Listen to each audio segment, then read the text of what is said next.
Hello बच्चों, मैं विशाल यादव आपका अपना चैनल स्टोरी पॉइंट 288 पे स्वागत करता हूं। आशा करता हूं कि आप लोग स्वस्थ होंगे और बिल्कुल अच्छी तरीके से अपनी तैयारी को कर रहे होंगे। हम लोग का बैच का नाम क्या है? टारगेट 450 प्लस बैच, जिस पे अभी क्या है तो ऑब्जेक्टिव का सेशन चल रहा है और थ्योरी का सेशन हम कुछ दिनों से अभी नहीं ले पा रहे हैं। ज्ञान लैब जो हम ले रहे थे तो हम आप लोग को अच्छी तरीके से करा चुके हैं। थ्योरी का पोर्शन थोड़ा ही बाकी था, तो आप लोग जाकर देख लीजिएगा जो बच्चे अभी तक थ्योरी क्लास नहीं किए हैं। और देखिए आज हम लोग क्या देखेंगे, प्रकाश का परावर्तन एवं अपवर्तन जो चैप्टर है, ये क्लास 10th साइंस का फर्स्ट चैप्टर है। किस चीज़ का है?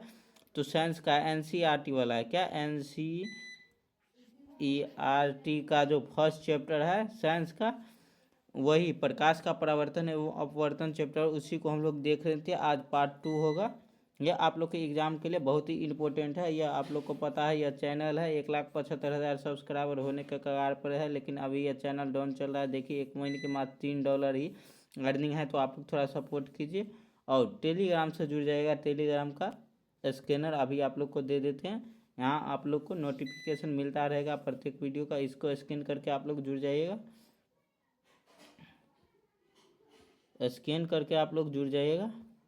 चलिए आगे की ओर बढ़ते हैं। हम लोग देख लिए थे 25 नंबर क्वेश्चन तक। कहाँ चले गया 25 नंबर? एक मिनट, ये 54 55 यहाँ तक देख लिए थे। इसके आगे हम लोग देखेंगे। आज का हम लोग का पहला क्वेश्चन क्या है? परावर्तन के कितने नियम हो? क्या परावर्तन के नियम से निर्धारित होता है? यहाँ टाइपिंग मिस्टेक है, आप लोग थोड़ा एरर को देखिएगा। परावर्तन के नियम से निर्धारित होता है। आपतन कोण परावर्तन कोण के बराबर होते हैं, परावर्तन कोण आपतन कोण के बराबर होते हैं, या आपतन कोण विचलन कोण के बराबर होते हैं, या इनमें से कोई नहीं। इस क्वेश्चन का आप लोग आंसर बताते चलिएगा। परावर्तन के नियम से निर्धारित होते हैं, तो परावर्तन के नियम से क्या निर्धारित होते हैं? आपतन कोण परावर्तन कोण के बराबर होते हैं। यह आप लोग के थ्योरी में बहुत ही अच्छी तरीके से हम करा चुके हैं।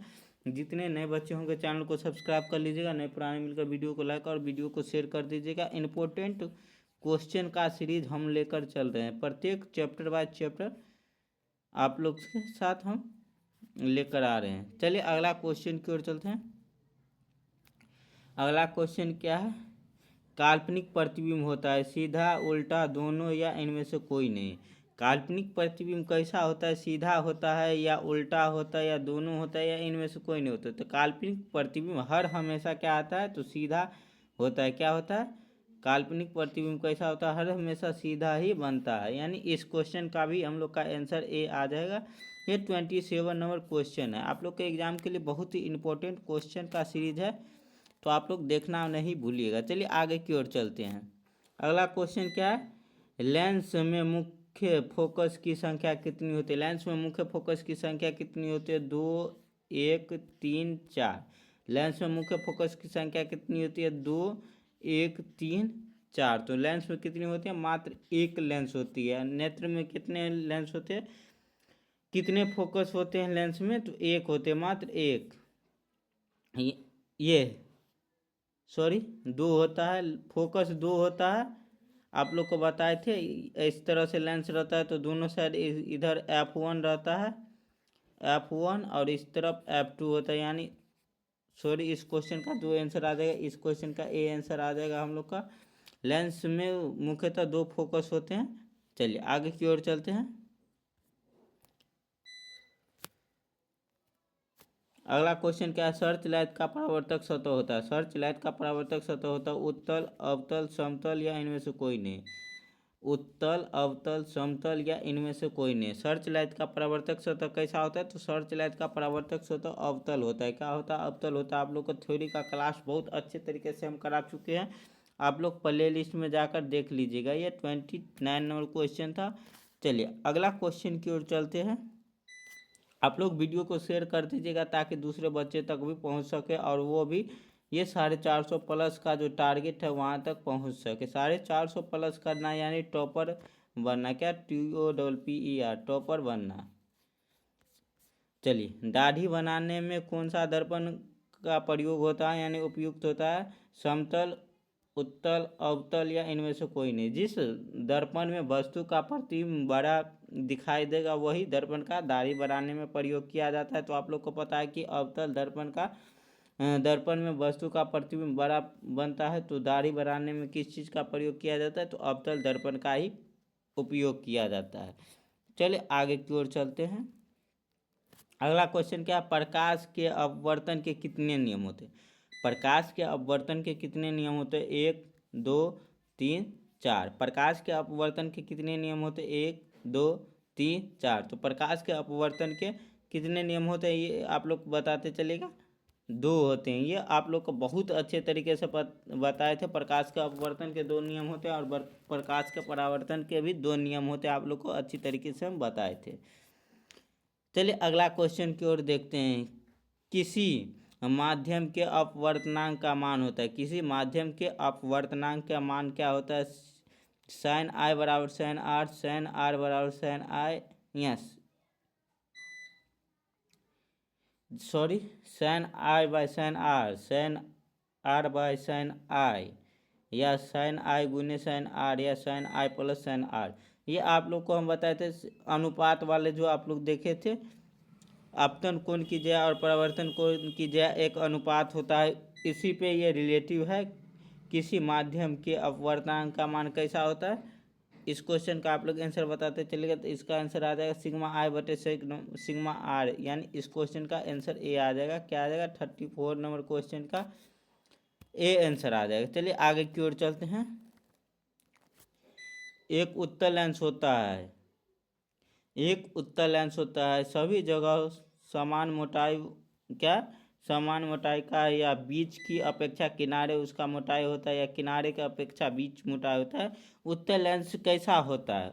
उसका परावर्तक सतह कैसा होता है? यह हम लोग से पूछा जा रहा है। उत्तल लेंस होता है यानी सभी जगह उसका मोटाई ये समान होता है, या बीच की मोटाई की अपेक्षा में किनारे की मोटाई अधिक होती है, किनारे की अपेक्षा में बीच की अधिक होती है, या इनमें से कोई नहीं।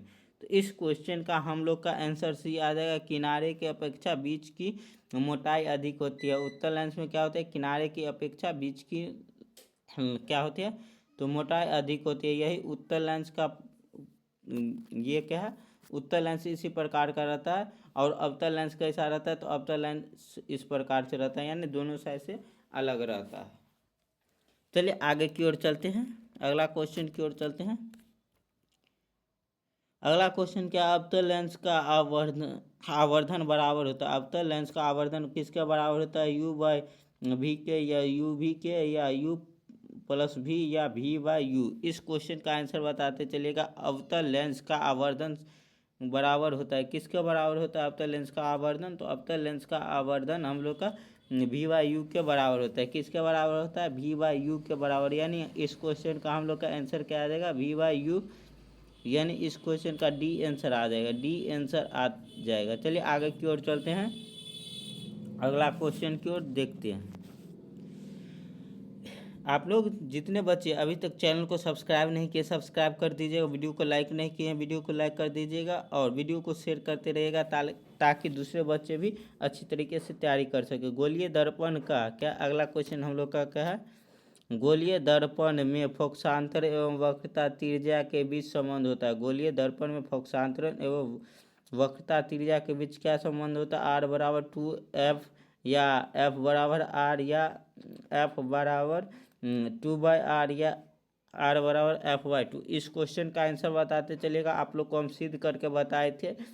गोलीय दर्पण में फोकसांतर एवं वक्रता त्रिज्या के बीच का संबंध किस प्रकार का होता है, ये आप लोग को हम सिद्ध करके बताए थे। तो r बराबर 2f होता है। इस क्वेश्चन का हम लोग का आंसर क्या आ जाएगा? r बराबर 2f। चलिए आगे की ओर चलते हैं। अगला क्वेश्चन क्या है? सोलर कुकर में प्रयोग किया जाता है। सोलर कुकर में प्रयोग किया जाता है अवतल दर्पण का, उत्तल दर्पण का, समतल दर्पण का, या उत्तल अवतल दोनों का। सोलर कुकर में प्रयोग किया जाता है। तो सोलर कुकर में किस चीज़ का प्रयोग किया जाता है? तो सोलर कुकर में आप लोग को अच्छी तरीके से पता होगा कि सोलर कुकर में हम लोग अवतल दर्पण का प्रयोग करते हैं। किस चीज़ का? अवतल दर्पण का प्रयोग करते हैं। चलिए अगला क्वेश्चन क्या है? उत्तल लेंस से बना प्रतिबिंब होता है। उत्तल लेंस से बना प्रतिबिंब क्या होता है? बराबर और सीधा होता है, वास्तविक और उल्टा होता है, या वास्तविक और सीधा होता है, या इनमें से कोई नहीं। उत्तल लेंस से बना प्रतिबिंब कैसा होता है? तो उत्तल लेंस से बना प्रतिबिंब वास्तविक और सीधा होता है। क्या होता है? वास्तविक और सीधा। और अवतल लेंस से बना प्रतिबिंब कैसा होता है? तो काल्पनिक होता है। आप लोग को अच्छी तरीके से पता होगा, हम अभी जस्ट आप लोग को आगे ही बताए थे। चलिए अगला क्वेश्चन की ओर चलते हैं। अगला क्वेश्चन क्या? उत्तल लेंस में जब बिंब एफ और 2f के बीच रहता है तब बना प्रतिबिंब कैसा होता है? यानी एफ और 2f के बीच में जो बिंब रहता है, यानी कोई वस्तु रहता है, तो उसका प्रतिबिंब कैसा बनता है? बड़ा और वास्तविक, छोटा और वास्तविक, छोटा और काल्पनिक, या बड़ा और काल्पनिक। तो इस क्वेश्चन का हम लोग का आंसर क्या आ जाएगा? ए आ जाएगा, बड़ा और काल्पनिक, बड़ा और वास्तविक आ जाएगा। जब एफ और 2f के बीच हम लोग रखेंगे, क्या? एफ और 2f के बीच में रखेंगे कोई वस्तु को, तो उसका प्रतिबिंब क्या आ जाएगा? बड़ा और वास्तविक। यानी इस क्वेश्चन का हम लोग का ए आंसर आ जाएगा। 14 नंबर क्वेश्चन का क्या आ जाएगा आंसर? तो ए आंसर आ जाएगा। उसके बाद आगे की ओर चलते हैं। अगला क्वेश्चन तो देखेंगे, दो वक्रीय पृष्ठ से घिरे ठोस माध्यम को कहते हैं। दो वक्रीय पृष्ठ से घिरे ठोस माध्यम को क्या कहते हैं? गोलीय दर्पण कहते हैं, त्रिज्या कहते हैं, गोलीय लेंस कहते हैं, या समतल दर्पण कहते हैं। दो वक्रीय त्रिज्या, देखिए दो वक्रीय पृष्ठ से घिरा ठोस माध्यम को क्या कहते हैं? यह हम लोग का क्वेश्चन है। तो आप लोग को पता है गोलीय लेंस कहते हैं उसको। वक्रीय जो यानी इस प्रकार से रहेगा तो उसे गोलीय लेंस कहेंगे। क्या कहेंगे? यानी इस क्वेश्चन का हम लोग का सी आंसर आ जाएगा। क्या आ जाएगा आंसर? तो सी आंसर की। चलिए अगला क्वेश्चन क्या है? वह गोलीय दर्पण जो बाहर की तरफ वक्रीय हो कहलाता है। जो बाहर की तरफ वक्रीय हो वह क्या कहलाता है? अवतल दर्पण, समतल दर्पण, उत्तल दर्पण, या इनमें से कोई नहीं। क्या कहा जा रहा है? वो गोलीय दर्पण जो बाहर की ओर क्या हो? बाहर की ओर वक्रीय हो, वो क्या कहलाता है? यानी बाहर की ओर वक्रीय हो, तो ये क्या आ जाएगा? तो उत्तल दर्पण आ जाएगा। क्या? उत्तल दर्पण। यानी इस क्वेश्चन का हम लोग का सी आंसर आ जाएगा। उसके बाद अगला क्वेश्चन की ओर चलते हैं। अगला क्वेश्चन में क्या है? गोलीय दर्पण के परावर्तक पृष्ठ होते हैं। गोलीय दर्पण के परावर्तक पृष्ठ के केंद्र को दर्पण क्या कहा जाता है? गोलीय दर्पण के परावर्तक पृष्ठ के केंद्र को दर्पण का क्या कहा जाता है? तो दर्पण का ध्रुव कहा जाता है। क्या कहा जाता है? दर्पण का ध्रुव। यानी इस क्वेश्चन का बी आंसर आ जाएगा। गोलीय दर्पण के परावर्तक पृष्ठ के केंद्र को दर्पण का ध्रुव कहा जाता है। ये आप लोग को अच्छी तरीके से पता होगा। लेंस, अगला क्वेश्चन क्या है? किसी लेंस द्वारा उत्पन्न आवर्धन का ऐसा मात्रक क्या होता है? मीटर होता है, सेमी होता है, मिलीमीटर होता है, या मात्रक विहीन होता है? किसी लेंस द्वारा उत्पन्न आवर्धन का ऐसा मात्रक क्या होता है? तो किसी लेंस द्वारा उत्पन्न आवर्धन का ऐसा मात्रक विहीन होता है। यह आप लोग को बहुत अच्छी तरीके से हम बताए हैं। चलिए आगे की ओर चलते हैं। अगला क्वेश्चन हम लोग का क्या है? लेंस के केंद्रीय बिंदु को कहते हैं वक्रता केंद्र, प्रकाशीय केंद्र, द्वारिक केंद्र, या अक्ष केंद्र। यह आप लोग के लिए HW है। आज के लिए बस इतना ही। जितना बच्चे अभी तक लाइक नहीं किए लाइक कर दीजिएगा, वीडियो को शेयर नहीं किए शेयर कर दीजिएगा, और चैनल को सब्सक्राइब नहीं किए सब्सक्राइब कर लीजिएगा। मिलते हैं अगले वीडियो में आप लोग के साथ। आप लोग वीडियो को शेयर कर दीजिएगा। चैनल डाउन चल रहा है तो आप लोग थोड़ा सपोर्ट कीजिए।